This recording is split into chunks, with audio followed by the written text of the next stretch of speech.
যদি আপনার মনে হয় যে দেয়ালে পিঠ ঠেকে গেছে, কেউ কিছু করতে পারছে না আপনার জন্য, আপনি পরিপূর্ণ ইয়াকিনের সাথে, দৃঢ় বিশ্বাসের সাথে এই 4টা আমল নিয়মিত করবেন। এবং আমি বহু মানুষকে পার্সোনালি এটার পরামর্শ দিয়েছি, ওনারা আমল করেছেন, আমল করে উপকৃত হয়েছেন।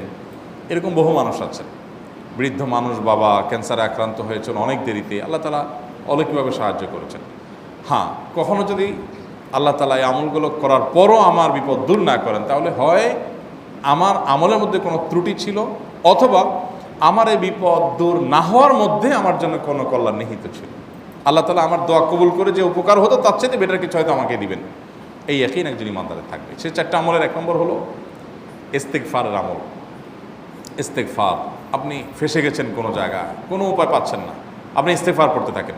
আস্তাগফিরুল্লাহ ওয়া আতুবু ইলাইহি, আস্তাগফিরুল্লাহ ওয়া আতুবু ইলাইহি, আস্তাগফিরুল্লাহ ওয়া আতুবু ইলাইহি, আস্তাগফিরুল্লাহ, আস্তাগফিরুল্লাহ, আস্তাগফিরুল্লাহাল্লাযী লা ইলাহা ইল্লা হুয়াল হাইয়ুল কাইয়্যুম ওয়া আতুবু ইলাইহি ওয়া লা হাওলা ওয়া লা কুওয়াতা ইল্লা বিল্লাহ। আল্লাহুম্মা আনতা রাব্বি লা ইলাহা ইল্লা আনতা খালাকতানি ওয়া আনা আবদুকা ওয়া আনা আলা আহদিকা ওয়া ওয়া'দিকা মাস্তাতা'তু আউযু বিকা মিন শাররি মা সানা'তু আবু'ু লাকা বিনি'মাতিকা আলাইয়া ওয়া আবু'ু লাকা বিযামবি ফাগফির লি ফাইন্নাহু লা ইয়াগফিরুয যুনুবা ইল্লা আনতা। সাইয়্যিদুল ইস্তিগফার। এভাবে যে কোনো ইস্তেগফার করতে থাকেন, আপনি বেশি বেশি করে আল্লাহর কাছে ইস্তেগফার, ক্ষমা প্রার্থনা করতে থাকেন, খুব বেশি। আপনার 2 ঠোঁটে অনবরত আপনি চাইতে থাকেন আল্লাহর কাছে ক্ষমা। এই ইস্তেগফার সম্পর্কে নবী করিম সাল্লাল্লাহু আলাইহি ওয়াসাল্লাম বলেছেন, মাল্লাজিমাল ইস্তেগফার, যে ব্যক্তি ইস্তেগফারকে আঁকড়ে ধরবে, আঁকড়ে ধরা মানে কি, এটা ছাড়বে না, সে পড়তেই থাকবে অনবরত। টয়লেটে যাওয়ার সময়টা, ঘুমের সময়টা, খাওয়ার সময়টা বাদে, অবসর নামাজের সময়টা বাদে, বাকি সারাক্ষণ সে ইস্তেগফার পড়বে। এরকম যদি কেউ করে, আল্লাহ রাব্বুল আলামিন জাআলাল্লাহু লাহু মিন কুল্লি হাম্মিন ফারাজা ওয়া মিন কুল্লি যায়কিন মাখরাজা, সকল পেরেশানি থেকে, সকল টেনশন থেকে বের হওয়ার পথ আল্লাহ তাআলা অলৌকিকভাবে তার জন্য আবিষ্কার করে দিবেন। এবং আমি আমার জীবনে যেটা বলেছিলাম, বিস্তারিত বলতে চাই না, এরকম পরিস্থিতি আসছে যে চোখের সামনে কোনো আপাতত রক্ষার কোনো পথ আর খোলা নেই, এমন ভয়াবহ বিপদ।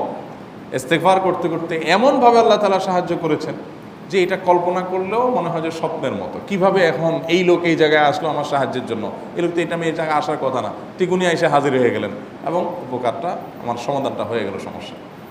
তো আলহামদুলিল্লাহ, বহুবার আমি পরীক্ষা করেছি, আর আমার পরীক্ষার 2 পয়সার দাম নাই। হাদিসে বলা আছে, গ্যারান্টি দেওয়া আছে, আমার পরীক্ষা করলেই কি না করলেই। তাহলে একটা আমল হলো কি, ইস্তেগফার। সব সময়ের জন্য এটা কন্টিনিউয়াস করবেন, আর এমনিও অবসর সময় ইস্তেগফার করবেন। আরবদের মধ্যে সৌন্দর্য আছে, তারা বিভিন্ন ডাক্তারের ওয়েটিং রুমে বা বিভিন্ন জায়গায় মানুষ যেখানে অপেক্ষা করে পাবলিক প্লেসগুলোতে লিখে রাখে ইস্তেগফার করুন, আপনার হাইওয়েগুলোর পাশে লেখা থাকে ইস্তেগফার করুন, এবং তারা আসলেও একটু পরপর দেখা যায় ইস্তেগফার করে। ভালো মন্দ গুণ সবার মধ্যে আছে, তাদের এই ভালো গুণটা আছে, ইস্তেগফার বেশি বেশি করা। আমরা ইস্তেগফার সচরাচর এইভাবে অনবরত অবসর সময় করার অভ্যাস অনেকের মধ্যেই নেই। আমরা এটা চালু করবো ইনশাআল্লাহ। বিশেষ করে যখন কোনো সমস্যা হবে তখন ইস্তেগফার চলতে থাকবে মুখে অনবরত, ধীরে ধীরে মহব্বতের সাথে নিজেকে, নিজের পাপ অপরাধগুলোর কথা স্মরণ করে আল্লাহর কাছে মাফ চাইতে থাকবো, পেরেশানি দূর হবে ইনশাআল্লাহ। 1 নাম্বার 2, দুরুদ। নবী করিম সাল্লাল্লাহু আলাইহি সাল্লামের প্রতি দুরুদ পাঠ করা, এটা যদি আপনি নিয়মিত করতে থাকেন মহব্বতের সাথে, আল্লাহুম্মা সাল্লি আলা মুহাম্মদ ওয়া আলা আলি মুহাম্মদ কামা সাল্লাইতা আলা ইব্রাহিম ওয়া আলা আলি ইব্রাহিম ইন্নাকা হামিদুম মাজিদ, আল্লাহুম্মা বারিক আলা মুহাম্মদ ওয়া আলা আলি মুহাম্মদ কামা বারাকতা আলা ইব্রাহিম ওয়া আলা আলি ইব্রাহিম ইন্নাকা হামিদুম মাজিদ।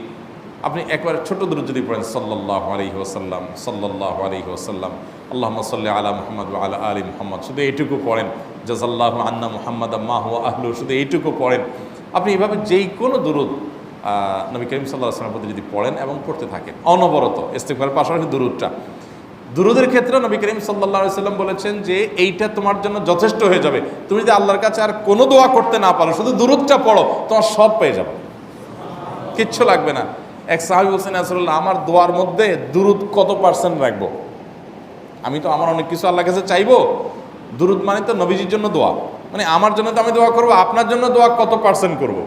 1/3, 1/4, তারপরে হাফ, এবার বিভিন্ন পার্সেন্টেজ বলছিলেন তিনি।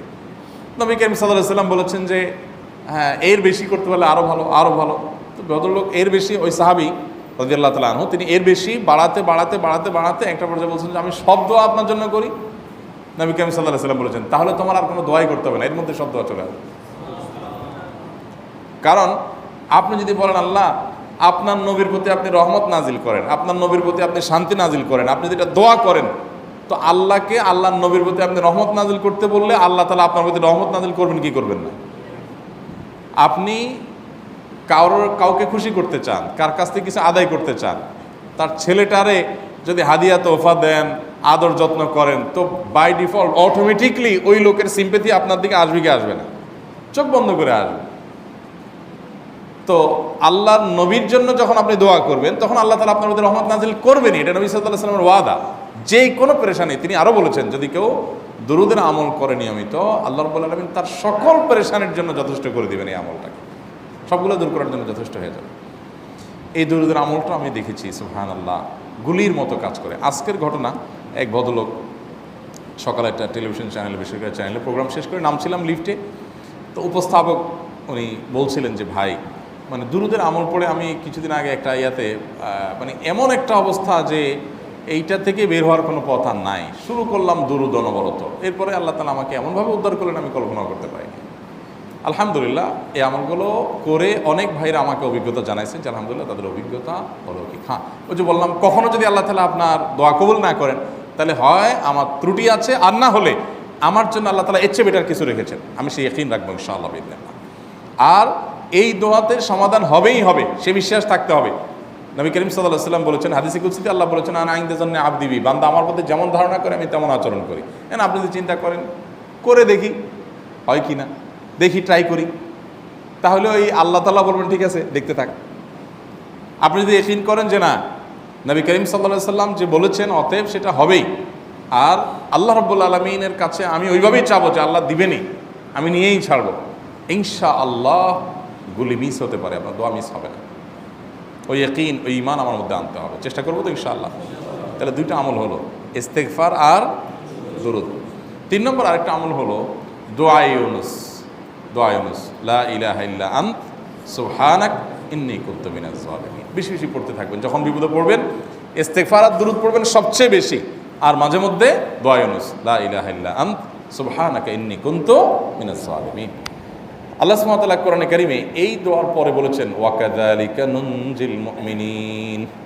এই দোয়া পাঠ করার মাধ্যমে ইউনুস আলাইহিস সালামকে পৃথিবীর ইতিহাসের সবচেয়ে অলৌকিক ঘটনা, সকল সায়েন্স, সকল আপনার বিজ্ঞানের তত্ত্ব সবগুলোকে আপনার সবগুলোর বিপরীতে বা সবগুলোকে আপনার ভুল প্রমাণ করে দিয়ে ওই জায়গাটার জন্য আল্লাহ তাআলা ইউনুস আলাইহিসকে মাছের পেটে ঢোকার পর সেখান থেকে আবার জীবিত রেখে বের করেছেন। অক্সিজেন অভাবে তো সেখানে এমনি মারা যাওয়ার কথা, আরও নানা কারণে মারা যাওয়ার কথা, তাই না? কিন্তু আল্লাহ তাআলা তাকে রক্ষা করেছেন, কারণ উনি ওই বিপদে পড়ার পর থেকে এটা পড়তেছিলেন, লা ইলাহা ইল্লা আনতা সুবহানাকা ইন্নী কুনতু মিনাজ জালিমিন। তো আল্লাহ তাআলা কোরআনে বলেছেন এটা ইউনুস, তার নবী ইউনুস আলাইহিস সালামকে আল্লাহ তাআলা এর মাধ্যমে রক্ষা করেছেন, সেটা তার জন্য খাস না, এটা তার জন্য স্পেশাল না, বরং আল্লাহ বলেছেন ওয়াকাযালিকা নুনজিল মুমিনিন, এটা দিয়ে আমি তাকে রক্ষা করেছি, একইভাবে ঈমানদারদেরকেও এইটার মাধ্যমে রক্ষা করব। এটা বড় অস্ত্র পেয়ে গেলাম। দোয়া ইউনুস বেশি বেশি পড়বো ইনশাআল্লাহ, লা ইলাহা ইল্লা আনতা সুবহানাকা ইন্নী। আমার দেশে আবার দেখা যায় বিপদ হয়ে গেলে তখন হুজুর ভাড়া করে যে ভাই আপনারা সবাই মিলে এটা 1 লাখ বার পড়ে দেন, 1.25 লাখ বার পড়ে দেন, টাকা দিব আপনারা পড়ে দেন। আপনারটা আপনি পড়বেন ভাই, হুজুরদের কাছে দোয়া চান সমস্যা নাই, আর হুজুরদেরকে খাটায়া টাকা দিবেন কেন, এমনি টাকা দিবেন না দিয়া। আর এই দোয়া নিজে নিজে করতে থাকবেন। ইউনুস আলাইহিস সালাম ওই সময় কি লোক ঠিক করছিলেন যে ভাই আপনারা সবাই দোয়া ইউনুস পড়েন, আমি গেলাম, আমি মাছের পেটে গেলাম, আপনারা বসেন সবাই দোয়া ইউনুস পড়া দেন, করছেন উনি? ওনারটা উনি করছেন, তো আপনারটা আপনি শুরু করবেন দোয়া ইউনুস না। 4 নম্বর আমল হলো ইয়া যাল জালালি ওয়াল ইকরাম, এটা বিশেষ করে পাঠ করবেন। নবী করিম সাল্লাল্লাহু আলাইহি ওয়াসাল্লাম বলেছেন আলিজু বিয়া যাল জালালি ওয়াল ইকরাম, ইয়া যাল জালালি ওয়াল ইকরাম এইটাকে তোমরা আঁকড়ে ধরবে। ইয়া যাল জালালি ওয়াল ইকরামের মানে কি? এটা আল্লাহকে ডাকা, আর কিছু না, এবং হাদিসে বর্ণিত দোয়া, এটা মাসনুন দোয়া। ইয়া যাল জালালি ওয়াল ইকরাম মানে হে মহা ক্ষমতার অধিকারী, প্রতাপশালী এবং সম্মানের মালিক, এটা বলার মানে হলো আল্লাহর কাছে নিবেদন করা, যেহেতু আপনার প্রতাপ আছে, আপনার জালাল আছে, আপনার বড়ত্ব আছে, হে বড়ত্বের অধিকারী এবং হে সম্মানের অধিকারী, আপনার যেহেতু আল্লাহ তাআলা এটা, আপনার যদি এটা আছে, অতএব হে আল্লাহ আপনি আমাকে এটা দান করুন, আপনার সেখান থেকে আমার প্রতি রহম করুন, আপনার সেখান থেকে আমাকে, আপনার বড়ত্ব থেকে আমাকে আপনি হেফাজত করুন, আপনার একরাম থেকে আমাকে আপনি, তা দিয়ে আপনি আমাকে রহম করুন। তো সেই দোয়া আল্লাহ তাআলার কাছে নিবেদন করতে পারি, ইয়া যাল জালালি ওয়াল ইকরাম। এর পাশাপাশি তাহাজ্জুদের নামাজ এবং যে কোনো নফল নামাজ, কারণ নবী সাল্লাল্লাহু আলাইহি সাল্লাম ইজা হাজাবাহু আমরুন সাল্লা, নবীজি সাল্লাল্লাহু আলাইহি সাল্লামের কোনো পেরেশানি শুরু হলে আগে ওযু করে 2 রাকাত নামাজ পড়তেন, ওযু করে 2 রাকাত নামাজ পড়তেন। আমাদের যখন পেটে ব্যথা শুরু হয় আগে কার কথা মনে পড়ে? ডাক্তারের কথা মনে পড়ে। যখন গায়ে জ্বর আসে সবার আগে মনে পড়ে কিসের কথা? নাপা, নাপা, ঠিক না? জ্বর আসছে গায়ে, সবার আগে আমরা কি চিন্তা করি? নাপা। নাপা আপনি চিন্তা করেন, খান, নিষেধ না তো, ওষুধ গ্রহণ করা সুন্নত। নবী সাল্লাল্লাহু আলাইহি সাল্লাম নির্দেশ করেছেন ওষুধ সেবন করতে, আপনি করেন, ভালো কথা। কিন্তু ইমানদার সব কিছুর আগে ব্যথা আসছে, তাহলে ব্যথার জন্য একটা ওষুধ দোয়া শিখেছেন, দোয়াটা আগে করবে, পাশাপাশি ওইটা করবে। এলো ইমানদারের কাজ। আমরা আজকাল ইমান থেকে অনেক দূরে সরে গেছি। আল্লাহ আমাদের সেই ইয়াকিন দান করুন। তাহাজ্জুদের সময় দোয়া, অনেক বেশি দোয়া কবুল হয়। তাহলে 4টা আমল ইনশাআল্লাহ আপনাকে এই ভয়াবহ বিপদ থেকে উদ্ধার করার জন্য সাহায্য করবে ইনশাআল্লাহ। সেই ইয়াকিন নিয়ে করবেন। সেই সাথে as-সাদকা তারদুল বালা, দান সাদকা করা, অন্যান্য যে আমলগুলো আছে টুকটাক সেগুলোর সাথে সাথে চালানো। বাকি এই 4টাকে বেসিক্যালি একটু জোরভাবে করতে